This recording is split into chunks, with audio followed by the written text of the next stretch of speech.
Kisah seorang wanita yang dilarikan ke instalasi gawat darurat, IGD, gara-gara tertawa lebar hingga tak bisa bicara beredar viral di media sosial. Kisah ini diceritakan oleh dokter di Rumah Sakit Konawe, Mukhfatur sekaligus konten kreator di TikTok dengan akun @dr.patrickstar17 pada tanggal 26 Desember tahun 2023. Sang dokter bercerita, peristiwa itu terjadi pada malam hari setelah salat Isya. Tiba-tiba terdengar suara klakson mobil dari depan pintu IGD yang diiringi teriakan yang memberitahu kedatangan pasien. Karena adanya suara klakson hingga teriakan, sang dokter berpikir bahwa kondisi pasien ini sangatlah darurat. Kemudian, datanglah pasien perempuan berusia 25 tahun diantar oleh 6 orang temannya.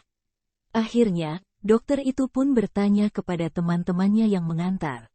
Ternyata, pasien perempuan itu tiba-tiba tidak bisa tertawa dan berbicara setelah tertawa lebar.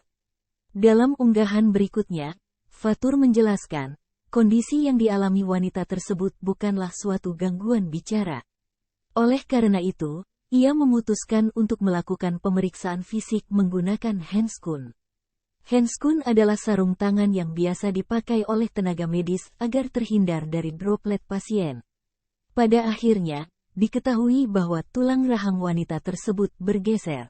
Fatur kemudian melanjutkan pemeriksaan palpasi, perabaan, dan mendapati ada bagian nyeri pada sekitar telinga. Selain itu, ia juga menemukan tonjolan tulang yang sedikit bergeser. Dari pertanyaan itu, diketahui bahwa pasien tersebut sempat membuka mulutnya lebar-lebar hingga terdengar bunyi klik, seperti ada sesuatu yang bergeser di sekitar pipi. Atas dasar itu, Fatur mendiagnosis pasien mengalami dislokasi temporomandibular joint, TMJ, atau dislokasi rahang.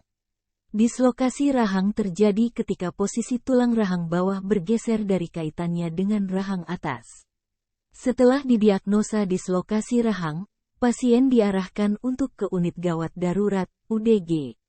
Pasalnya, dislokasi rahang termasuk dalam kasus darurat yang harus segera dilakukan penanganan lantaran bisa mengganggu jalur napas pasien.